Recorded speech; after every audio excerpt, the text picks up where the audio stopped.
বাবা, তোমার কাছে একটা অনেক বড় আশা নিয়ে আইছিলাম। তুমি কি আমার কথা রাখবা?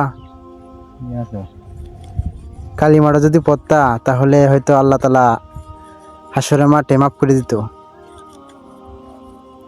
পড়বা?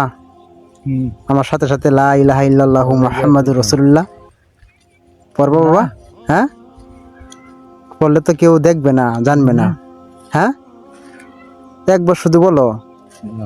আমার নবীও না তার চাচার জন্য এরকম ভাবে আফসোস করছিল। কোনো দরকার নাই, বুঝছো? আলের দিন যাই আলে যাই, বুঝছো? মানুষের মুক্তি লইয়া এই কামটা করতে।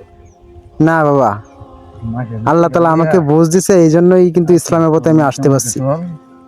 আমার কথা যখন রাখলি না দুনিয়ায়, নাহলে আজকে তোদের দুঃখটা লয়।